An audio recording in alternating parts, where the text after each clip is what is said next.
بسم اللہ الرحمن الرحیم۔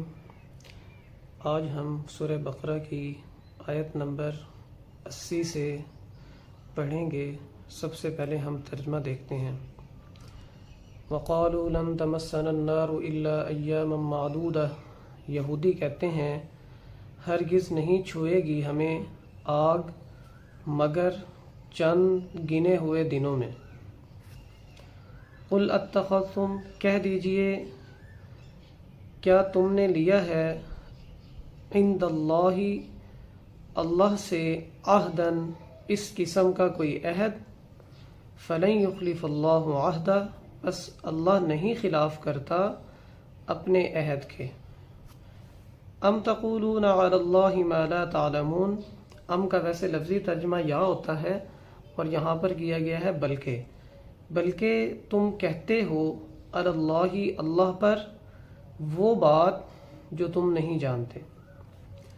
بلا من کسب، کیونکہ وہ شخص کسب کہ جس نے کمائی سیئۃً برائی، وَأَحَاطَتْ بِهِ خَطِیئَتُهُ اور گھیر لیا اس کو اس کی برائیوں نے، اس کے گناہوں نے۔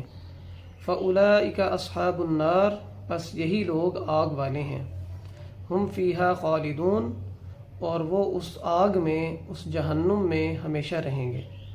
والذین آمنوا وعملوا الصالحات، اور وہ لوگ جو ایمان لائے اور نیک اعمال کیے، اولئک اصحاب الجنہ، یہی لوگ جنت والے ہیں۔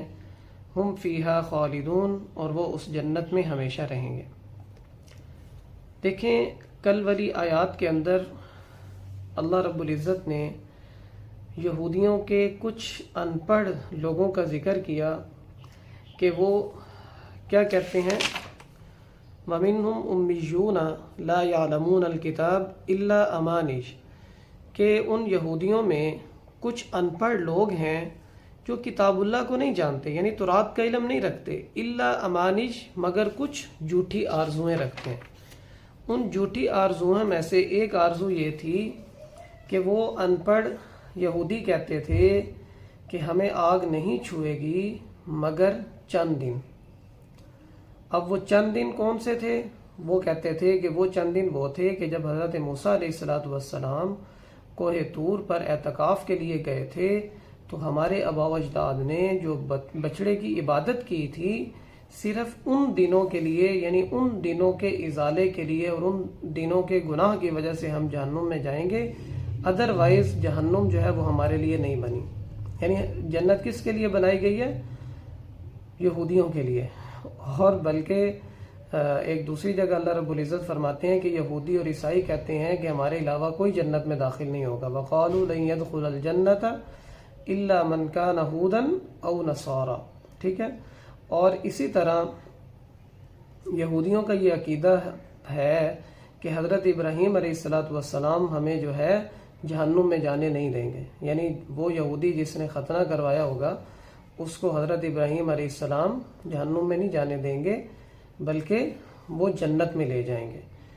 تو یہ سارے جھوٹے اور غلط عقیدے ہیں، بے بنیاد عقیدے ہیں، اور اللہ پاک معاف فرمائیں یہ عقیدے اب مسلمانوں میں بھی آ رہے ہیں۔ یعنی مسلمان بھی کیا کہتے ہیں کہ بس ہمیں جو ہے آپ صلی اللہ علیہ وسلم کی شفاعت بچا لے گی، اور جو ہے ہمیں کسی عمل کی ضرورت نہیں ہے، ہم گناہ کرتے رہیں، ہم اللہ کی نافرمانیاں کرتے رہیں، ہم سنت کے مطابق زندگی نہ گزاریں، پھر بھی جو ہے ہم گناہ گار ہوں گے اور ہم کوئی بھی نیک عمل نہیں کریں گے، بس آپ صلی اللہ علیہ وسلم کی شفاعت ہمیں بچا لے گی۔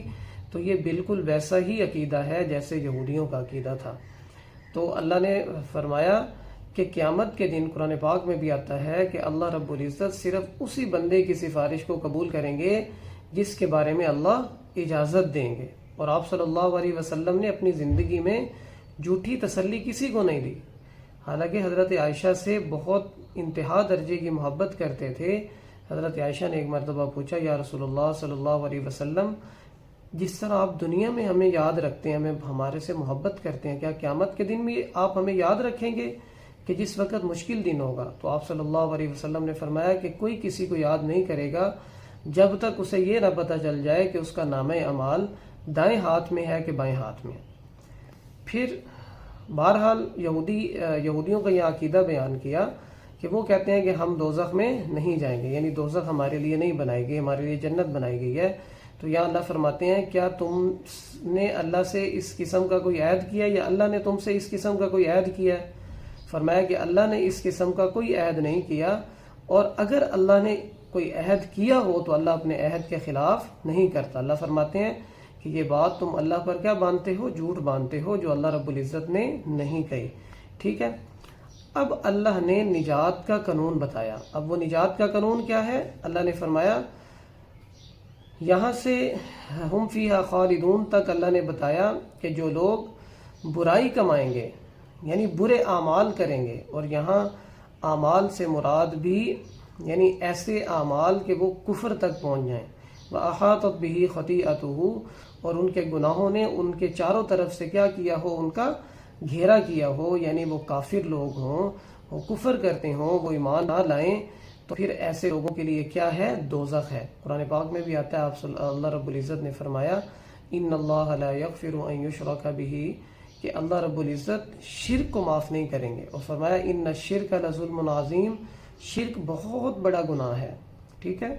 تو یہاں پر یہ فرمایا کہ بلا من کسب سیئہ، جو برائیاں کرتے ہیں اور چاروں طرف سے ان کو برائی نے گھیرا ہوا ہے، تو برائی نے اس شخص کو گھیرا ہوتا ہے جو مشرک ہو، جو کافر ہو. پھر فرمایا فَأُولَٰئِكَ أَصْحَابُ النَّارِ، یہ لوگ کیا ہیں؟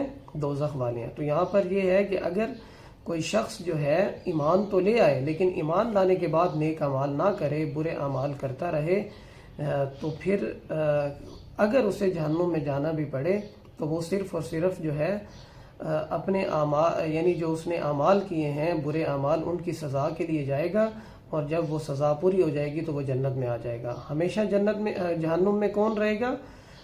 کافر رہیں گے جو ایمان بھی نہیں لائیں گے. پھر آگے اللہ نے فرمایا والذین آمنوا وعملوا الصالحات، وہ لوگ جو ایمان لائے اور نیک اعمال کیے، اولئک اصحاب الجنہ، یہی لوگ کیا ہیں؟ جنت والے ہیں. ہم فیہا خالدون، اور وہ اس میں کیا رہیں گے؟ ہمیشہ رہیں گے. تو اللہ نے فرمایا کہ نجات کا سبب کیا ہے؟ ایمان اور نیک اعمال. ٹھیک ہے. یعنی یہودی جو یہ غلط عقیدہ باندھ کے بیٹھے ہیں کہ ہم آپ صلی اللہ علیہ وسلم پر ایمان بھی نہیں لائیں گے اور ہم نیک اعمال بھی نہیں کریں گے، برائیاں کریں گے، پھر بھی ہم جو ہے جنت میں جائیں گے، تو یہ انہوں نے اپنی طرف سے ایک یعنی جھوٹی آرزو اور جھوٹا عقیدہ گھڑا ہوا ہے. اللہ نے اس قسم کا ان کے ساتھ کوئی معاہدہ نہیں کیا، اور اگر اللہ نے یہ بات کی ہوتی تو پھر اللہ اپنی بات کے خلاف نہیں کرتا. وما علینا الا البلاغ.